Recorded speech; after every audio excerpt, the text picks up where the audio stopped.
মোৰ প্ৰিয় দিন দৰদী ভাই বন্ধুসকল, তিনিটা লক্ষণ, তিনিটা আলামত যদি আপোনাৰ মাজত প্ৰকাশ পায়, তেতিয়া আপুনি বুজি ল'ব আপোনাৰ ভৱিষ্যত ভাল হ'বলৈ গৈ আছে, আপোনাৰ অৱস্থাৰ পৰিৱৰ্তন হ'ব। আল্লাহ ৰব্বুল আলামিনে আপোনাক অতি পছন্দ কৰে, আপোনাৰ মনৰ আশা পূৰণ হ'ব, আপোনাৰ দোয়া কবুল হ'ব। যেতিয়ালৈকে এই তিনিটা লক্ষণ, তিনিটা আলামত আপোনাৰ মাজত প্ৰকাশ পোৱা নাই, আপুনি এতিয়াও ইন্তজাৰ কৰিব লাগিব। আপোনাৰ ভৱিষ্যত ভাল হ'বলৈ এতিয়াও সময় হোৱা নাই, আপোনাৰ অৱস্থাৰ পৰিৱৰ্তন এতিয়াও হ'বলৈ বাকী আছে। কিন্তু আপোনাক মই সেই আমল কৈ দিম, আপোনাক বুজাই দিম কেনেকুৱা আমল কৰিলে আপোনাৰ মাজত এনেকুৱা লক্ষণ, এনেকুৱা আলামত প্ৰকাশ পাব, আপুনি আল্লাহৰ পছন্দনীয় বান্দা হ'ব, আপোনাক আল্লাহ তাআলাই ভাল পাব, আপোনাৰ দোয়া কবুল হ'ব ইনশাআল্লাহ তাআলা। মোৰ প্ৰিয় বন্ধুসকল, এই তিনিটা লক্ষণ সকলোৰে মাজত প্ৰকাশ নাপায়। যিসকলক আল্লাহ তাআলাই পছন্দ কৰে, অতি ভাল পায়, তেওঁলোকৰ মাজত এইকেইটা লক্ষণ দেখা পোৱা যায়, প্ৰকাশ হয়। সৰ্বপ্ৰথম লক্ষণ হৈছে, যদি শেষ ৰাতি তাহাজ্জুদৰ সময়ত আপোনাৰ অটোমেটিক টোপনি ভাঙি গ'ল, সুবহানাল্লাহ, আপুনি ওযু কৰি তাহাজ্জুদৰ নামাজৰ কাৰণে মুছল্লাত থিয় হৈ গ'লে, আপুনি বুজি ল'ব আপোনাক আল্লাহ তাআলাই পছন্দ কৰে, আপোনাৰ দোয়া কবুল হ'ব, আপোনাৰ অৱস্থাৰ পৰিৱৰ্তন হ'ব, আপোনাৰ মনৰ আশা পূৰণ হ'ব। তাহাজ্জুদৰ নামাজ সকলোৰে নসিবত নাই, সকলোৰে নসিব নহয়। যিমান দীঘলীয়া ৰাতি হ'লেও গোটেই ৰাতি টোপনি মাৰি ফজৰৰ নামাজ পৰ্যন্ত পঢ়িব নোৱাৰে, এনেকুৱা দুৰ্ভগীয়া মুছলমান আছে। কিন্তু আপোনাক যে আল্লাহ তাআলাই তাহাজ্জুদৰ সময়ত আপোনাৰ টোপনি ভাঙি দিলে, তাহাজ্জুদৰ নামাজ পঢ়াৰ তৌফিক আপোনাক দিলে, আপুনি বুজি ল'ব আল্লাহ তাআলা আপোনাক পছন্দ কৰে, আপোনাক ভাল পায়। সেইকাৰণে আপোনাক নামাজৰ কাৰণে, তাহাজ্জুদৰ নামাজৰ কাৰণে আপোনাক টোপনি ভাঙি দিছে, আপোনাৰ চকু খুলি দিছে, আপুনি নামাজৰ কাৰণে থিয় হৈ গৈছে। তাহাজ্জুদৰ নামাজ এনেকুৱা এটি নামাজ হয় যাৰ দ্বাৰা আল্লাহৰ কুৰ্ব হাসিল হয়, সুবহানাল্লাহ। আমাৰ বহুত মুছলমান ভাই বন্ধু, আমাৰ মা ভনীসকল এনেকুৱা দুৰ্ভগীয়াও হয় যে তাহাজ্জুদৰ নামাজ দূৰৰ কথা, ফজৰৰ ফৰজ নামাজ পৰ্যন্ত পঢ়াৰ সুযোগ নাই। বেলি উঠি যায়, টোপনিৰ পৰা সাৰিব উঠে। মা আয়েশা সিদ্দিকা ৰাদিয়াল্লাহু তাআলা আনহাৰ পৰা বৰ্ণিত হয়, যিজন ব্যক্তিয়ে ফজৰৰ 2 ৰাকাত সুন্নত নামাজ আদায় কৰিব পাৰিলে, সেইজনে এই পৃথিৱী আৰু এই পৃথিৱীত থকা সকলো নিয়ামততকৈ শ্ৰেষ্ঠ নিয়ামত তেওঁ পালে, সুবহানাল্লাহ। সুন্নতৰ যদি এই আলম হয়, ফৰজৰ কিমান মূল্য। তাহাজ্জুদৰ নামাজ দূৰৰ কথা, আমি ফজৰৰ ফৰজ নামাজ পৰ্যন্ত আমি পঢ়াৰ আমাৰ ভাগ্য নহয়। আমি কিমান দুৰ্ভগীয়া হওঁ। मैं प्राय এটা शेर कोई थकू, जब तूने नमाज नहीं पढ़ा ये मत सोच कि तुझे वक्त नहीं मिला, बल्कि ये सोच कि तूने ऐसी कौन सी खता की है कि अल्लाह ने तुझे अपने सामने खड़ा करना भी गवारा नहीं किया। তুমি যেতিয়া নামাজে পঢ়িব পাৰা নাই, তুমি এই কথা নকবা মই টাইম পোৱা নাই, মোৰ সময় নহল। তুমি এটো চিন্তা কৰা তুমি কি পাপ কৰিছা যে আল্লাহ যে তোৰ আগত থিয় কৰাৰ তোমাক পছন্দ নকৰিলে। মোৰ প্ৰিয় বন্ধুসকল, যদি আপুনি তাহাজ্জুদৰ নামাজৰ কাৰণে তৌফিক পালে, তাহাজ্জুদৰ নামাজৰ সময়ত আপোনাৰ টোপনি ভাঙি গ'ল, আপুনি ওযু কৰি মুছল্লাত থিয় হৈ গৈছে, আপুনি বুজি ল'ব আপুনি ভাগ্যৱান হয়, আপোনাৰ অৱস্থাৰ পৰিৱৰ্তন হ'ব। আল্লাহ ৰব্বুল আলামিনে আপোনাৰ ভৱিষ্যত ভাল কৰিব, আপোনাৰ দোয়া কবুল কৰিব, আপোনাৰ মনৰ আশাবোৰ পূৰণ হ'ব। যিবোৰ আধৰুৱা আপোনাৰ সপোন আছিল, সেই সপোনবোৰ আল্লাহ ৰব্বুল আলামিনে এতিয়া লাহে লাহে পূৰণ কৰিব, সুবহানাল্লাহি বিহামদিহি। তাহাজ্জুদৰ নামাজ যিসকলে পঢ়ে তেওঁলোকে বুজি পায় এই নামাজৰ কিমান মূল্য আৰু কিমান শান্তি, ইয়াৰ জৰিয়তে কিমান লাভৱান হ'ব পাৰি তেওঁলোকে বুজি পায়। আল্লাহৰ ইবাদত যেতিয়া আপুনি বেছি বেছি কৰি থাকিব, নৱাফিল যেতিয়া বেছি বেছি পঢ়ি থাকিব, তাহাজ্জুদৰ নামাজ যেতিয়া বেছি বেছি পঢ়ি থাকিব, চাব এই দুনিয়াৰ কোনো বস্তুৱে আপোনাৰ প্ৰয়োজন নহয়। আল্লাহৰ বহুত ডাঙৰ ডাঙৰ অলিসকল ৰাতি ৰাতি তাহাজ্জুদৰ নামাজ পঢ়ি কটাই দিয়ে। হযৰত মুআবিয়া ৰাদিয়াল্লাহু তাআলা আনহু আল্লাহৰ নবীৰ এজন সাহাবা হয়। তেখেতে একদিনো কোনো এক ৰাতিও তাহাজ্জুদৰ নামাজ কাজা নকৰে। এদিনাখন ৰাতি তাহাজ্জুদৰ সময়ত সাৰি নাপালে, ফজৰৰ আজান শুনি টোপনিৰ পৰা সাৰি পাইছে। সাৰি পাই উঠি পেৰেচান হৈ গ'ল, ইয়া আল্লাহ, মই তাহাজ্জুদৰ নামাজ পঢ়িব নোৱাৰিলোঁ। আফচোচ, হাই আফচোচ। আফচোচ কৰি কৰি অজু কৰি মছজিদে নববীত উপস্থিত হ'ল। সাহাবাসকলে ফজৰৰ নামাজৰ পিছত যেতিয়া তেখেতক সুধিলে, আপোনাৰ চেহেৰা বহুত মলিন দেখা পোৱা যায়, আপুনি বহুত চিন্তিত, কাৰণটো কি?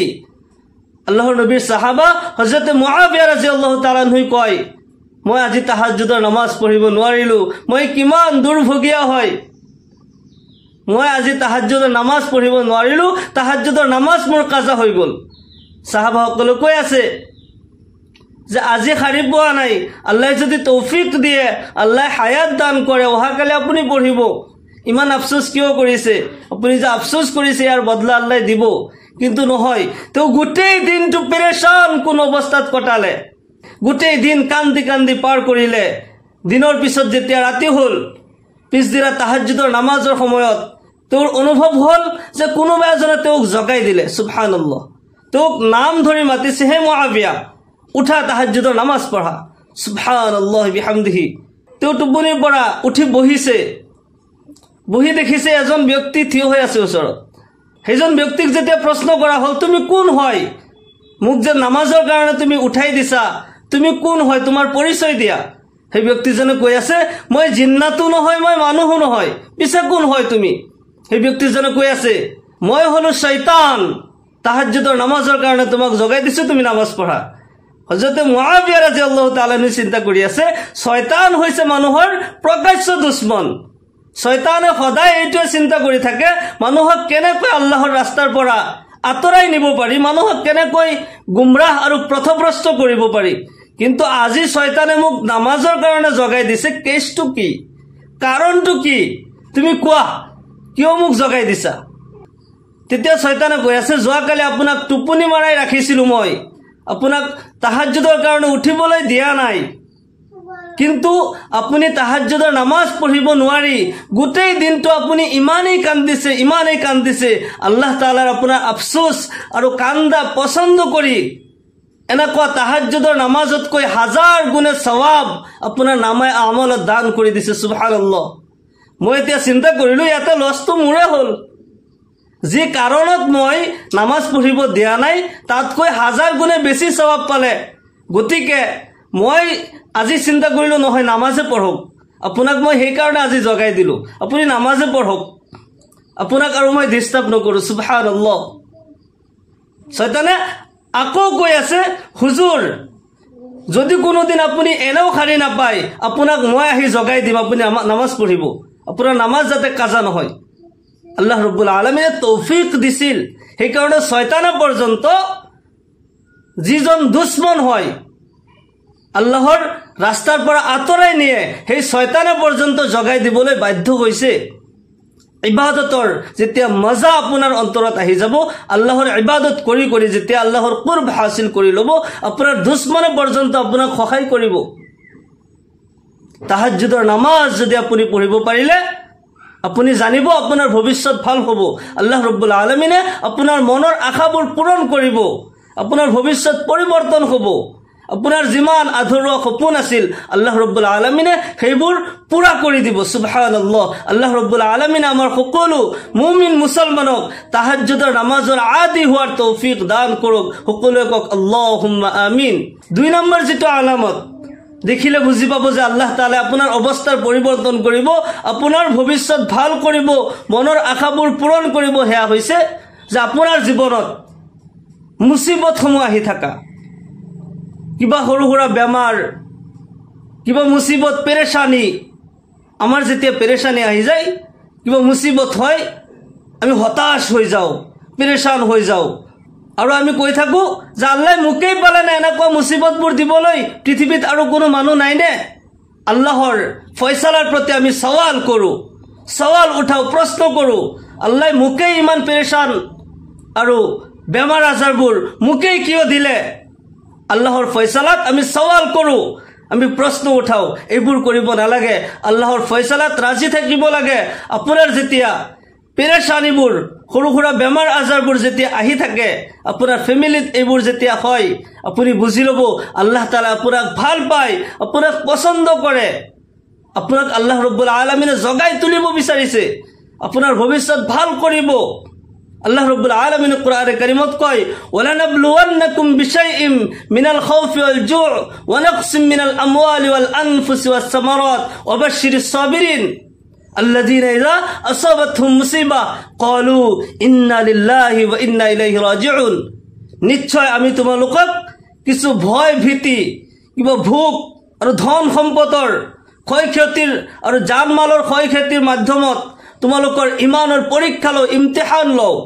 আৰু যিসকল ধৈৰ্য ধৰে, ধৈৰ্য ধাৰণ কৰা সকলৰ কাৰণে হে নবী আপুনি কৈ দিয়ক, তেওঁলোকৰ কাৰণে সুসংবাদ হয়।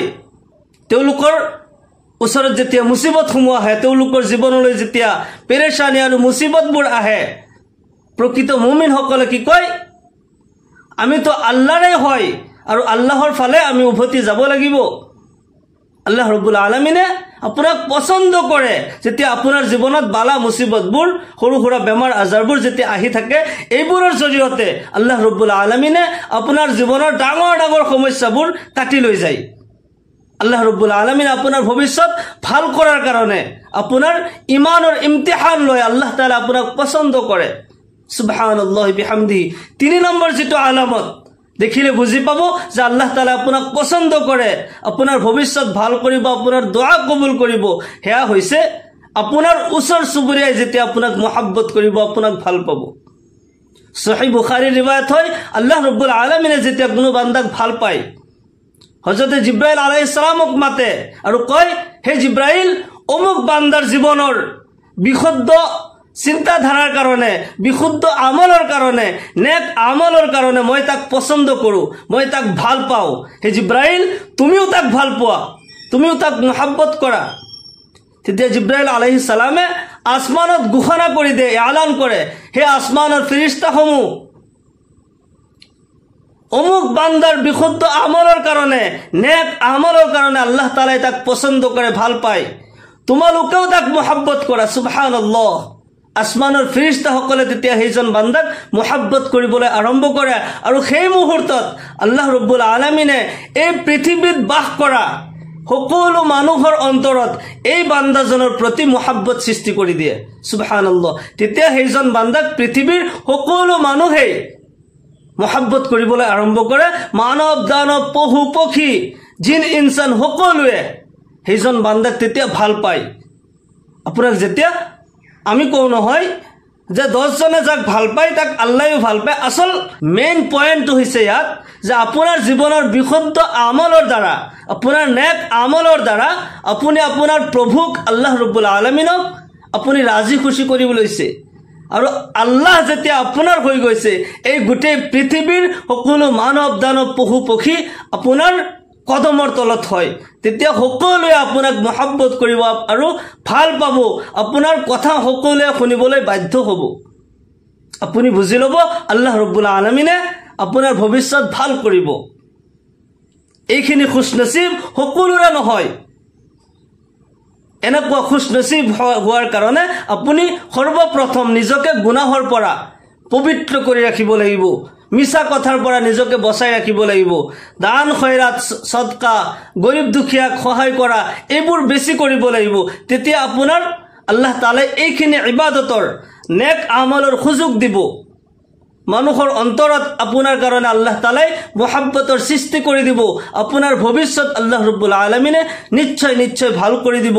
আল্লাহ ৰব্বুল আলামিনে আজিৰ এই যিখিনি আলোচনা কৰা হ'ল থুলমূলভাৱে, এইখিনিৰ ওপৰত আমাৰ সকলো মুমিন মুছলমানক, আমাক সকলোকে ইয়াৰ ওপৰত আমল কৰাৰ তৌফিক দান কৰক। আমাক সকলোকে এনেকুৱা খুশনসিব হোৱাৰ তৌফিক দান কৰক, ইহকাল পৰকালত কামিয়াবি দান কৰক। সকলোৱে কওক আল্লাহুম্মা আমিন। ওয়া আখিৰু দাওয়ানা আনিল হামদুলিল্লাহি ৰাব্বিল আলামিন। আসসালামু আলাইকুম ওয়া ৰাহমাতুল্লাহি ওয়া বাৰাকাতুহু।